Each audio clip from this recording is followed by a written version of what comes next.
Aloha golfers! Welcome to Golf in the Cosmos, episode number 40. I'm Kevin Ralbovsky, and here we talk all things McElgrady and MORAD. So it's been a bit since our last episode. We've had the holidays, traveling. I played in some tournaments, both here in Hawaii and on the mainland. Everything was very good, and now back to full-time teaching here, and time for another video segment. So this one I have for you is from 1997. McElgrady did a golf school at Waialae Country Club, mostly for the members of the club, who are a little bit older, mid-range handicappers, let's say 10 to 20 handicap. A lot of them started golf as adults, which I think is definitely a little more challenging to develop into the lower handicap skill range. Basically, that involves a lot more stretching and sort of skill development that takes time. A lot of times golfers want to go out and start playing a little bit too soon and just develop their bad habits that way, as opposed to really a dedicated amount of practice time for skill development. And today's topic, which is really lag, is really paramount in terms of skill development. What we see with people, average players in this range from 10 to 20 handicap, we see as teachers a lot of over-the-top movement and then early wrist release, where both wrists will uncock into a straight line, maybe 12 inches or so behind the ball. And then when that happens, right, the brain has to make a very quick adjustment, usually by straightening up the posture or chicken winging the left elbow. And that's basically to avoid the club slamming into the ground, jarring your joints in your elbow and your wrists. A lot of people get the tendonitis in their elbow, and that is oftentimes a result of a lot of chicken wing left elbow hitting. So that's also a big problem when it comes to power and direction. So learning lag is something that we're all interested in. It's a bit complicated, and I've gone through my process of mastering it over the years, trying to master it, and I've had a lot of pitfalls. And there's obviously a lot of ways you can attempt it. But I really particularly like the way that Mac and the MORAD method really gave a lot of insight and a lot of different ways to develop lag in the swing, right? So basically, lag is more than just holding your wrist angle or loading the shaft. And we've hear these terminologies: increase the wrist flex in the downswing. These things are thrown around, and even if you do that, that doesn't necessarily mean you're going to get the desired impact position. So what for me was a breakthrough working on the lag was a recommitment to the grip and to my setup. So I struggled with early release even as a pro. And hitting the ball with less compression, hitting the ball high and short. So eventually I got it using a very lofted club, like a 60 degree, and then really paying attention to my grip, right? So getting the grip in my left hand more in the metacarpal bones in the fingers, and my left thumb more on the side. So the pad of my left thumb was firmly pressing against the side of the club. And then making sure that my ball position, especially with the short to mid irons, was more in the middle. My hands a little bit forward, so I have a forward press. So a stronger grip with the left hand on the side, really getting my right hand very close attached. No gaps in the fingers, so keeping those pressure points very secure. Right hand all the way on the base of the thumb, of the left thumb. right? Getting the handle in front of the ball, so handle's opposite my left thigh, so the shaft's leaning, right? Feeling like my right elbow is in front of my belly button. These are very important feels. And then when I went from P1 to P2, really paying attention to the club face, making sure that club face was pointing more down and keeping it pointing down from P2 to P4. So in other words, reducing the rolling or the rotation of the hands, the club face, and the wrists. So I'm trying to avoid opening the club face. So these are the things that unconsciously are causing an early release. Probably number one is an open face. So an open face requires an early release to square it up, and then vice versa. So I had to feel like my club face was more closed throughout the swing, and then as I came down, my arms and my body are working in unison. I'm trying to bring the hands in front of the ball, lots of rehearsal, lots of practice. When that club face is more square, there's no rolling necessary.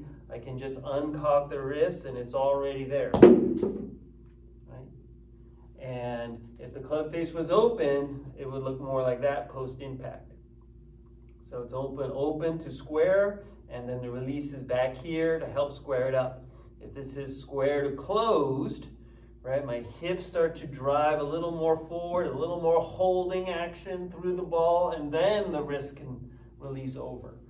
And so that was a big difference, right? So when I had that grip at first, a little stronger, more in my fingers, right hand a little bit higher, shaft a little more forward, feeling like the club was more closed in my swing, felt like I was going to hook the ball strongly to the left. And then I had to counteract that by hitting a lot of punch shots and what felt like no release. So basically a holding right through the ball like this without using any hands or any wrist action through the ball. So hitting punch shots, playing the ball with the mid irons or short irons, maybe slightly middle to back, and then going up through each position, but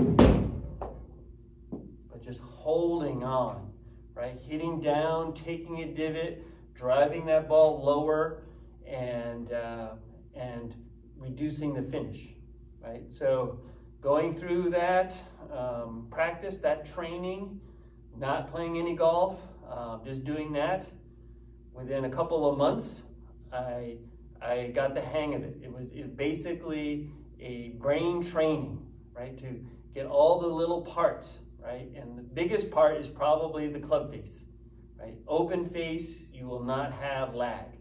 And if you talk about, well, what about Hogan opening the face with lag, right? Well, Hogan opened the face in the backswing, of course, right? And then, you know, tremendous amount of lag.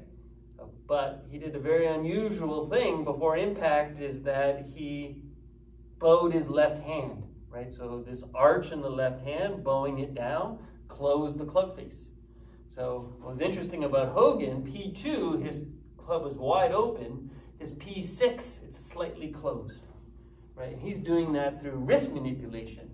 Now, I don't think that's the easiest way to go. I wouldn't do that, especially if you are a recreational golfer, right? So better just to keep the club face pointing towards the ball, P2 and P6, and then learn to pivot, hold, and punch. And that would be the my advice into improving your lag and your impact position and your contact, right? So consistent, strong impact position. That's something that we're all striving to do. Now, what gets a little tricky is we go into the longer clubs. So if I have a 3-iron, right? So 3-iron, I'm not going to play the ball back or even middle. I'm going to play the ball a little bit more up in my stance, right? I still have to lag it, right? And so I'm still going to do strong grip. I'm still going to keep that club face square from P1 to P2. I'm going to pivot up, right? Normal P4, right? I'm going to bring it down, but I'm going to stay a little bit more behind the ball right? I'm not gonna maybe lean into it like I would with an 8-iron, right? I'm gonna kind of stay back behind the ball, and my weight is gonna shift. I'm gonna bring it down to about here, maybe just a little bit opposite of my right thigh, right? And then the release process is gonna happen a little bit earlier, right? I've gotta get loft on that baby, right? So my head stays a little bit back. I'm gonna come back, I'm gonna come a little bit more shallow from the inside, and the release point's gonna be slightly earlier, right? I'm not gonna hold on through the ball with that punch feeling, right? So I get into the 4-3-2 hybrid. We need to get that ball up, especially off the ground. Uneven lies, ball downhill. We got to get that ball up. Very hard to do, especially the modern clubs are strong lofted, right? So a 3-iron off the ground, downhill lie, not easy, right? We don't want a punch shot feel. We want to be able to hold the lag so we get impact, but then we got to get the loft back up.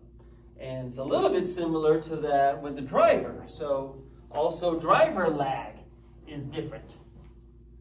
So these are all just important little subtleties when it comes to developing lag. So it's not a case where one fits all, right? What we're going to look like through impact is going to be a little different, especially if we're hitting fade or draw or high or low, right? So it's important that, you know, the look you're trying to achieve also matches the shot that you're trying to achieve. Right? So if you're trying to hit a high draw, you wouldn't want to look like Trevino and hold long all the way through the ball like that, right? That's for low trajectory. Right? So anyway, address ball is going to be even more forward in the stance. And we're going to go, you know, pretty high T, same grip, P1 to P2, about the same club face. I'm going to have even more turns. So driver, I have maximum shoulder turn. I'm going to keep my head behind the ball for a very long period of time, right? Again, my hips, my right elbow comes right in front of my hip, kind of rides on my hip, right? It's dangerous if the elbow gets trapped. If the elbow gets trapped, I could have lag, but then I'll throw it, right? So I've got to bring that right elbow in front of my hip, almost like where it started from. And then the club starts to release. It gets very low to the ground here, right? It's almost like you're going to drop kick it, but then you tilt the shoulders and catch it slightly on the upswing, right? And so anything going this way, right? That club is too high, my head's in front, you know, that might be a look that you could get away with for a 9-iron pitching wedge, right? You're going to be in trouble. Some guys can keep their head behind the ball and keep the club up like this, right? But then I see they have to almost, let go of the club. They have to really release their wrist. It seems, you see golfers with their hand coming off, or you'll see that club face really rip over and look shut. It's almost too much lag, right? So it is possible. We have seen golfers, professional golfers, which I would consider have too much lag. Even Mac, perhaps, in the late 80s, at times struggled with having too much lag with the driver. The right wrist maybe was not uncocking as soon as it should to get the club back into a straight line, or just slight forward press, right? So if you start getting that shaft lean with the driver too much, then your balls can go right a lot. So this is something that, the look of the driver is going to be different than the look of the 8-iron, right? Very important points. These clubs, as they get longer, the body dynamics are doing different things. Your posture is changing constantly because your body's going from a forward fold, right? You're bent over at the waist. Then as you rotate, you're going into side flexion.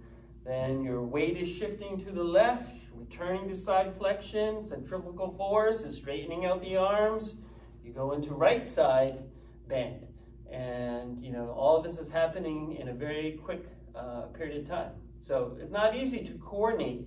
And that's, again, the challenge and the beauty and the mystery of golf. right? All in one. So that's what makes the game as great as it is. Cannot be mastered, but we want to have a swing that is as repetitive and as simple as possible. And definitely, I think Mac was ahead of his time, especially the early MORAD was designed to be easy on the brain. And of course, you can review some of those earlier videos. I do, and every time I do, I pick up something a little new and a little interesting, right? So you can't watch those older videos enough. But meanwhile, today's video, enjoy it. 1997, Mac is in great form, and I make a few cameos myself, and we're having some fun teaching lag to the members of Waialae Country Club. Aloha!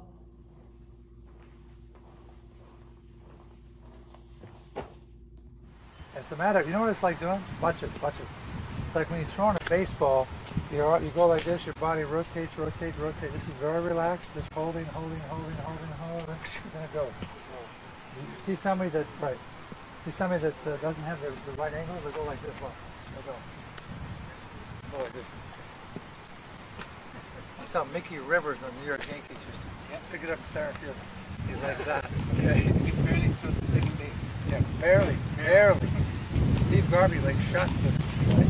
You see these pitchers, boys, they're going like this. They rotate that arm, just follows the rotations, held, then it goes. When they lose it, they go like this. Goes too early, it throws the ball to the ground. That's like what typically will happen if you try to throw the ball left-handed, the opposite-handedness. Hey, trust me. Okay, let's try it again.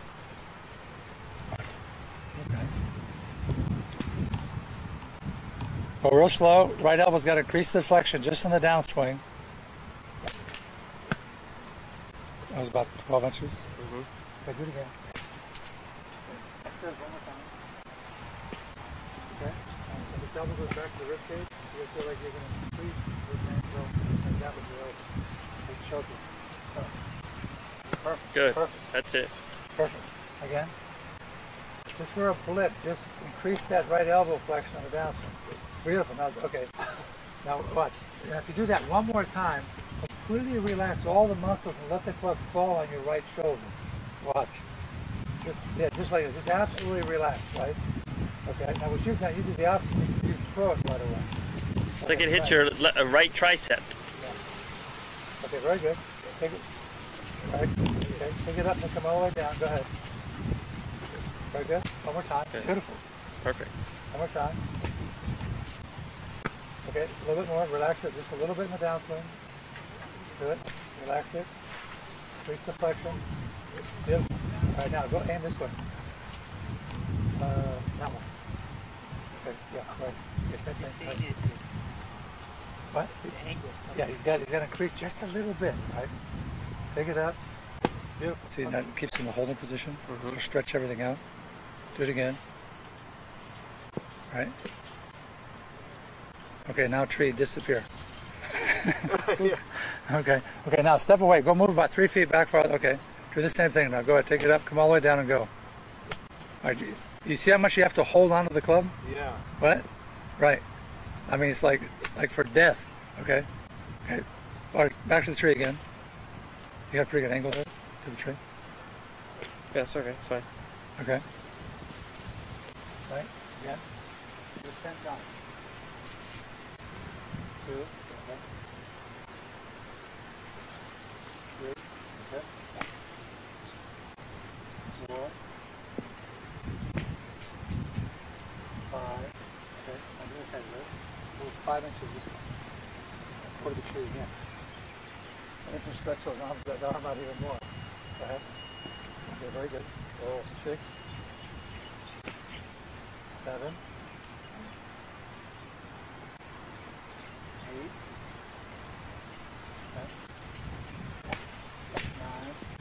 okay. 10, okay, move back 2 feet. And move back. Oh, I see. Okay, now ready? Make a full swing. Good. One more time. Move about 4 inches this way.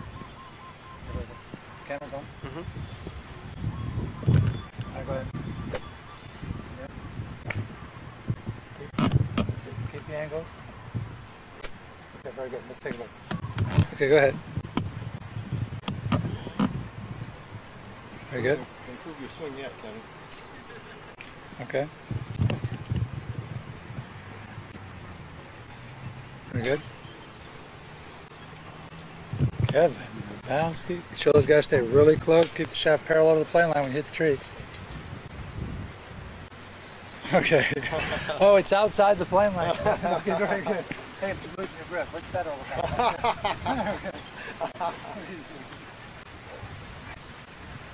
How far were you over? And I got little arms. No, I was farther than that. No, you weren't. Okay. Make sure I'm on the camera.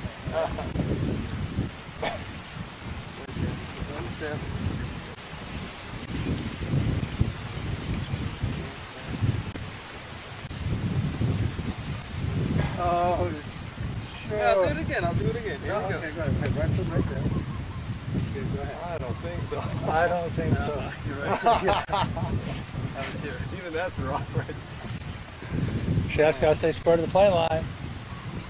There you go. Now see what? If you're going to stretch this far, I got to have it more inside here at P6. Watch, I got to go like this. Ooh, still stretch. So when I get down here at P6, it's got to be that far inside. As I keep pivoting, see the pivot squares up. Take a look over the way. I have it way inside here like this. As I pivot and I pivot and I pivot and pivot, this is what starts to square it up. Right? Now if I put it right here like that and I try to do it, I can, but I'm doing it just through my arms. You see, like this, right? So the more you get farther away from this, the more I've got to have, let's say, 45 degrees in here. If I keep pivoting, pivoting, pivoting, pivoting. I feel pretty loose though.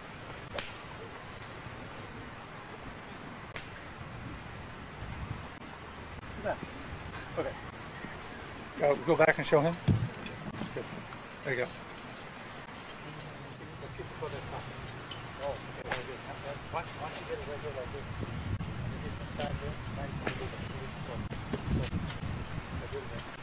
upstairs, stay right there. More than down, not now release it there. Okay. Stay again.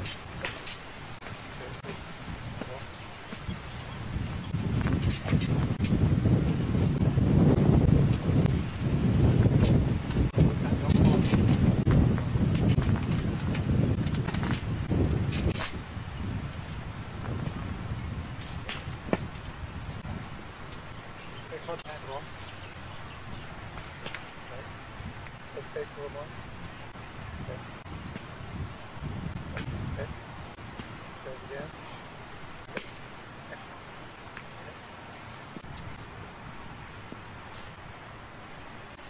Okay. He's got everything in front of his body here, right? Okay. We're going to go up to P3. So now his arms are almost like the center of the side. So you got to go very quickly. Keep your shoulders right where they are and hip where they are, right? Alright. Direction on which direction is the action. You gotta go, keep your right shoulder right where it is and right here where it is, right? You gotta lower this like this. That's all you gotta do. See how this is back and back. Now this one here, good. Bring it right back to right there. Slowly elbows back in front. Okay? Now you just turn down the bow. Everything's mind that foot. As you go back up over. Okay? What you have to do is very quickly bring your thing, just keep your hips and shoulders closed, roll your arms down.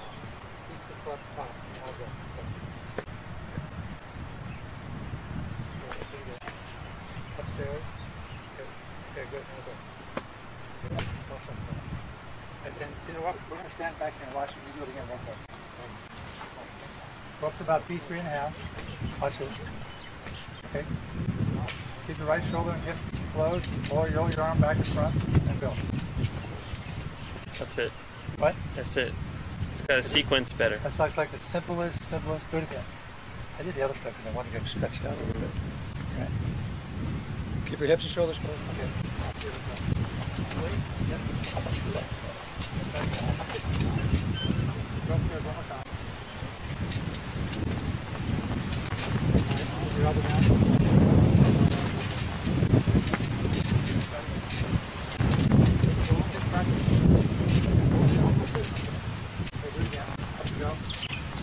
That's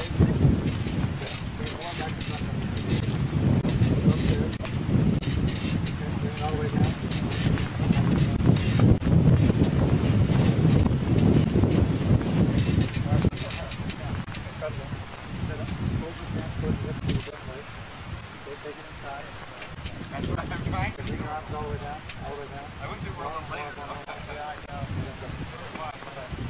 Go ahead. Last swing.